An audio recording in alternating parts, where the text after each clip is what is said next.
All right, well, The Running Man is coming out. It's starring Glenn Powell, a remake of the old Schwarzenegger film based on a Richard Bachman book who turned out to be Stephen King. I read it as a reader for Columbia Pictures. I read what I thought was a Richard Bachman book, and I said, this is second-rate Stephen King, but it turned out to be first-rate Stephen King because it was Stephen King. This will be directed by Edward Wright, who did Shaun of the Dead and Baby Driver, and to celebrate this, we're going to do a ranking of science fiction films. Now, I didn't pick these films, so don't tell me I left something out. I blame Tom. He's the producer, and he picked these films, and I'll give you his address and where you can key his car, where he parks his car at night, and all that. This is brought to you by ExpressVPN. Protect your data when you're online. Go to expressvpn.com/Andrew Klavan Show. So we start with Back to the Future. 1985, director Robert Zemeckis, an excellent director when he's on his game. Back to the Future is excellent, and I think that is a superior film, an S film. I think that, maybe not the sequels, but I think Back to the Future really holds up, and it's kind of weird Oedipal energy, and its idea of this kind of kid going back and sort of just as the culture is turning, going back into the culture and changing the future. It's one of the few films that gets time travel right, because time travel can't be gotten right because it's impossible. You can't make it make sense. So it kind of throws sense to the wind and just makes it really convincing. Like that film. Alien, director Ridley Scott, one of my favorite horror films, one of my favorite science fiction films, definitely an S. Really scary. That first one, the budget must be $20. They have nothing to work with, and they just make it absolutely sing. It's really good. Close Encounters of the Third Kind. You really picked some good films here. I hate to give everything an S. I love Close Encounters of the Third Kind. It's obviously Steven Spielberg. I think it's an S picture, straight down the line, an actual classic. It's really about art. It's about the artist who gets an idea in his head and has to bring it out. And that's really the underlying theme of the movie, but it's done as an alien film because it's Steven Spielberg and the guy has the sensibility of a child. Planet of the Apes. This is the original one, 1968. Franklin J. Schaffner, written by Michael Wilson and Rod Serling. I forgot Serling wrote that one. Great Charlton Heston film. I'll give it an A. I think it's dated a little bit, but it's classic. It's iconic. I don't know. It's an A to an S because it's classic. Geez, these are such good films. I feel like I'm just going to be like a snake. But it's a really good movie, and of course the ending is famous and terrific. The Terminator, James Cameron. I think it's almost a perfect film. I think it is almost a perfect film. An original idea, every line in it. The script is so spare that every line in it is memorable and quotable again and again. People always like sequels to things. They always say, well, but the sequel was better. No, it's always where the story begins. You get the best stuff. The Matrix by what were then the Wachowski brothers. I guess now they think of themselves as the Wachowski sisters.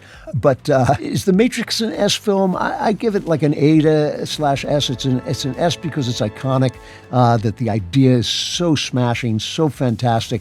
When you watch it, it's not the best made film in the sense that the script is slow, but it's still an amazing movie. It's just an iconic film.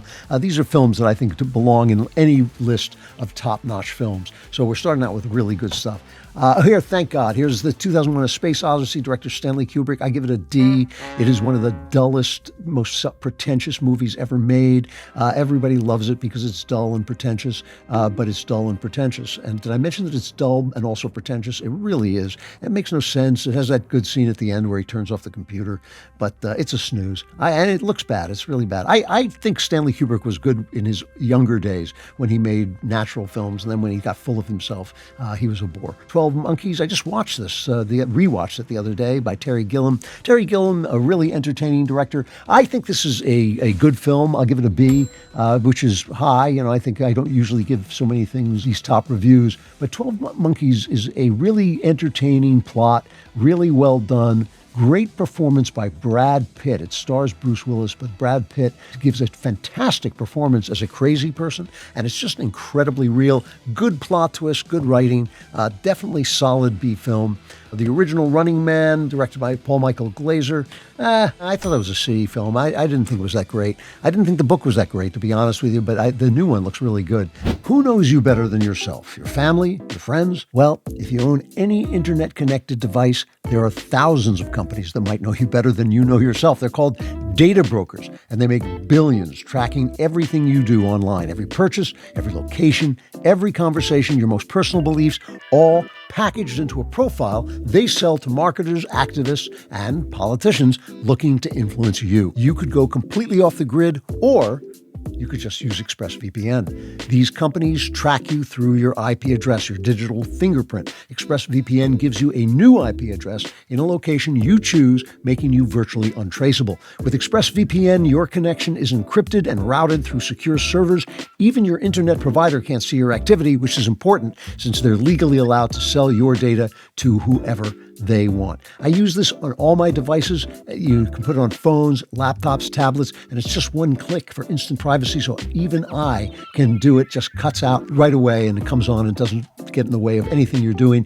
Find out how you can get 4 months free by scanning the QR code on screen, clicking the link in the description box below, or by going to expressvpn.com/Andrew Klavan Show. Soylent Green by Richard Fleischer.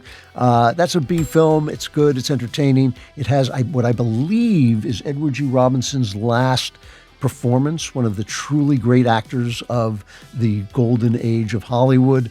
Just a fantastic natural performance. And there he is with our friend Charlton Heston again. And it's so full of stuff that resonates today. And of course, the famous last line that I won't give away. Independence Day by Roland Emmerich. And that's a Will Smith vehicle. It's a B film, very entertaining. Lots of good moments, lots of fun. A good summer picture, good popcorn film. Metropolis by director Fritz Lang. Everybody loves Metropolis. It's kind of a classic. Fritz Lang, a classic director. He directed M, which is a great, great early film. But Metropolis, I'd give it a B. It's interesting. It's entertaining. It's interesting to watch, but it's kind of slow now. So it dates. Nothing Lasts Forever. Predator by John McTiernan. First of all, didn't two of the actors from Predator become governors? So it was a great campaign film. I like Predator a lot. I'm going to give that an A because I just think it's a great plot, a great idea, really original idea. They've never matched it. All the sequels stink. That first one is really good. So I'll give it an A to a B. RoboCop by director Paul Verhoeven. I liked Verhoeven. I always liked his foreign films. The Fourth Man, I thought was a really good, weird film. RoboCop I like. I'll give it a B. It's interesting, different. Minority Report by director Steven Spielberg. I was talking on the show the other day about how I think Spielberg, somebody once called him the greatest second unit director of all time, that his action scenes are spectacular. Minority Report has a wonderful action scene, an escape scene in it that is just unparalleled. Tom Cruise. It's a B movie. It's good, but it doesn't quite hold together. My theory about that film is that he liked a scene in LA Confidential so much that he put it in the movie and ruined it because it didn't fit in the movie and it made all the logic. He had to explain a lot of stuff away. But certainly that one scene is worth the entire picture. Seconds. Now there's a film nobody ever knows about by director John Frankenheimer starring Rock Hudson. I think it's a horrific, interesting film. It's a little slow now, so I won't give it an S. Maybe I'll give it a B. But it's a little slow, but it's really about assimilation, the great American topic. It's about assimilation, and it's about a man who doesn't want to get old and wants to get a new identity and new body. Has a horrific last scene, a last scene that you will never forget after you see it. Contact, Robert Zemeckis again. It's good. I give it a C. It's kind of forgettable. It's based on the Carl Sagan novel. It's very virtue signaling and righteous, and it's okay. This C. You started out with a lot of S's there. I thought I was just going to be, it was going to be like going to Harvard, like all grade inflation. But those are some really good films. It's interesting. Science fiction works better on film a lot of times than it does in prose. And the reason is in prose, science fiction writers are very big about the big idea, but they're lousy with character. Whereas in film, the characters have to work and they bring the big idea to life. And so I think there are a lot more good science fiction movies than there are science fiction books. If you want to see me tearing apart some of your other favorite films, like and subscribe, and also subscribe to The Andrew Klavan Show wherever you get your podcasts.